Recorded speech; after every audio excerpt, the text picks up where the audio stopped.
여러분들은 대만 하면 어떤 이미지가 떠오르시나요? 길거리를 점령한 오토바이들, 야시장의 맛있는 먹거리, 여행 명소들 등 대부분 여행에 관련한 이미지를 떠올리실 텐데요. 반면 대만이라는 나라 자체에 대해 구체적으로 깊게 알고 있는 경우는 드물 거라 생각됩니다. 그만큼 한국보다도 훨씬 작은 나라, 한국과의 접점이 그렇게 많지는 않은 나라이기 때문에 그런데요. 그런데 여러분, 이 작은 나라에 꽤 오래전부터 혐한 정서가 만연했다면 믿어지시나요? 많은 분들이 잘 모르고 계시지만 대만은 오래전부터 유명 언론이나 뉴스에서조차 대놓고 혐한 정서를 쏟아낼 정도였습니다. 여기에는 여러 이유들이 언급되고 있지만 가장 크게는 한국에 대한 대만의 질투심과 열등감이 지목되곤 하는데요. 옛말에 사촌이 땅을 사면 배가 아프다는 말 들어보셨을 겁니다. 불과 8, 90년대까지만 하더라도 대만이 우리나라보다 잘 살았는데 갑자기 한국이 폭풍 성장을 하면서 대만을 훨씬 추월해버리자 경쟁의식을 느꼈다는 분석인데요. 여기에 2000년대부터는 한류 영향으로 말미암아 경제적으로든 문화적으로든 한국이 대만을 크게 앞서자 대만 입장에서는 크게 자존심을 구기게 되었다는 것이죠. 그리고 이때부터 슬슬 배가 아파진 대만의 방송과 언론 매체는 각종 혐한을 주제로 기사를 내보내며 한국을 헐뜯기 시작했는데요. 그중 가장 많이 언급되는 얘기가 바로 한국은 1인당 GDP가 대만보다 낮아 개인의 삶의 수준이 대만에 못 미친다는 얘기였죠. 그런데 최근 이런 대만의 주장을 단번에 뒤집는 자료가 발표되며 대만인들이 단체로 패닉에 빠진 사건이 있었다는데요. 자세한 소식 함께 알아볼까요? 지난 2021년 대만 방송에 나온 뉴스 보도의 한 장면입니다. 대만이 20년 만에 1인당 국민소득에서 한국을 추월했다며 기뻐하는 아나운서의 모습인데요. 이렇듯 대만은 우리도 모르는 사이 한국을 은근히 경쟁 상대로 생각하면서 뉴스나 언론에 한국과 관련된 비교 지표들을 인용하곤 했었죠.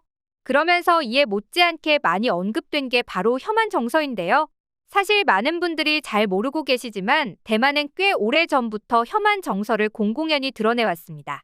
일례로 코로나가 한창 심했을 당시 대만은 한국의 코로나 상황을 전하면서 태극기에 바이러스를 합성하는가 하면 지난 2022년 대만의 한 방송사는 중국 동방항공 추락사고 소식을 다루면서 아시아나항공 여객기 모형을 사용해 논란을 빚기도 했죠.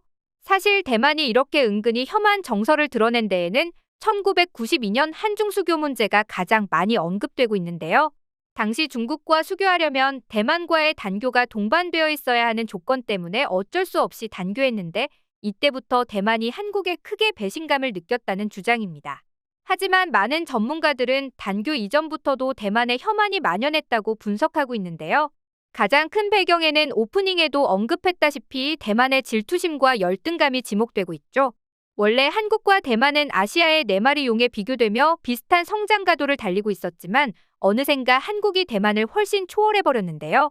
게다가 한국과 대만 모두 반도체를 중심으로 제조업 기반을 갖추고 있었고 내수보단 수출을 바탕으로 성장했기에 대만 입장에서는 늘 한국의 남몰래 경쟁의식을 갖고 있었던 것이죠. 결정적으로 한국은 오늘날 반도체, 전자제품, 자동차 등 여러 산업에서 대만을 훨씬 초월하며 경제적 부를 이뤄냈는데요. 이에 대만은 늘 우리나라의 질투 아닌 질투심을 품고 있었고 대만이 1인당 GDP를 초월했다는 기사를 내보내며 크게 기뻐했던 것입니다.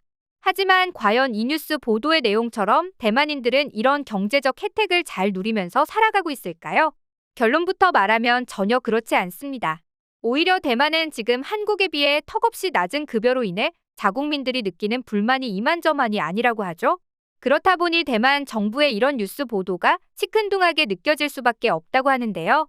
실제로 최근 이를 적나라하게 증명해주는 방송 장면이 전파를 타 큰 충격을 주었습니다.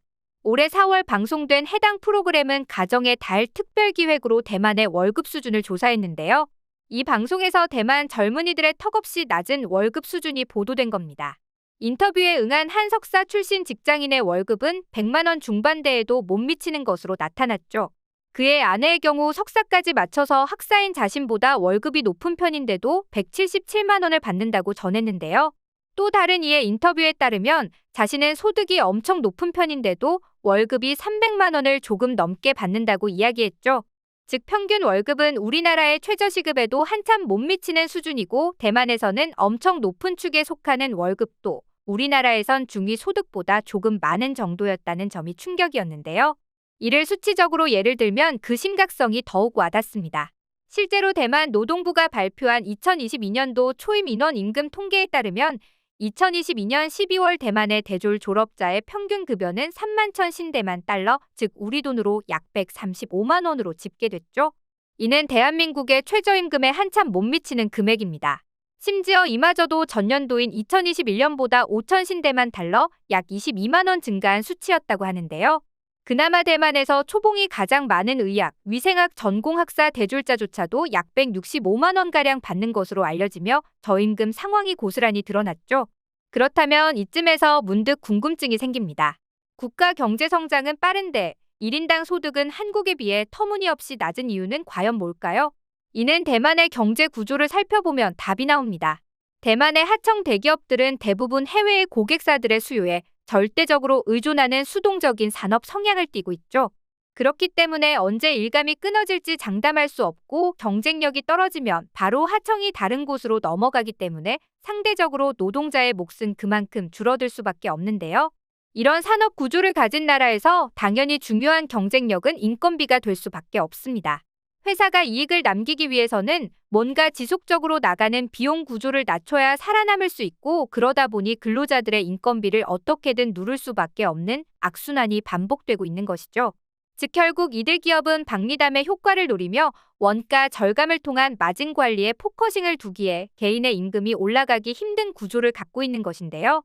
이런 문제가 오늘날 극악한 대만의 임금 수준으로 나타나고 있는 것입니다. 여기에 엎친 데 덮친 격으로 대만의 부동산 문제는 한국보다 훨씬 더 심각하다고 하죠. 대만의 주택은 대부분 중장년층이 가지고 있고 청년들은 낮은 임금 대비 집값은 우리나라와 비슷한 상황에서 심각한 주택난에 허덕일 수밖에 없다는 건데요. 이에 현재 대만의 청년층 사이에서는 귀도 대만이라는 자주 섞인 말까지 나오고 있다고 합니다. 즉 귀신의 섬이라는 뜻으로 살기 벅찬 현실을 빗댄 말인데요. 상황이 이쯤 되니 대만 젊은 세대들은 1인당 GDP가 한국을 초월했다는 뉴스에 기뻐하기는커녕 냉소적인 모습을 보이고 있습니다. 실제로 이에 대해 대만 언론 더 뉴스렌즈는 대만의 1인당 GDP가 한국과 일본을 따라잡는다는 건 전혀 기쁘지 않다며 여전히 우리의 기본 급여가 두 나라보다 훨씬 뒤떨어져 있다는 보도를 내놓기도 했는데요. 그러면서 노동자들이 여전히 임금 정체에 직면해 있는데 1인당 GDP 증가가 의미가 있나라며 강도 높은 비판을 곁들이기도 했죠. 이뿐만이 아닙니다. 또 다른 대만 유명 언론 중국시보는 한국 대졸자의 초봉 평균이 9만 대만 달러 3,860만 원이라고 한다. 우리는 한국의 3분의 1도 안 된다며 불만을 터뜨리기도 했는데요. 이런 현실적인 문제 때문에 현재 대만에서의 혐한 정서 역시 정치권을 비롯해 나이가 좀 있는 사람들에게만 간혹 나타날 뿐 젊은 세대들 사이에서는 거의 찾아볼 수 없게 되었다고 합니다. 이들에게 한국은 질투의 대상, 열등감을 드러낼 대상이 아닌 원래부터 잘 살던 나라이고 부러움의 대상일 뿐이라고 하죠.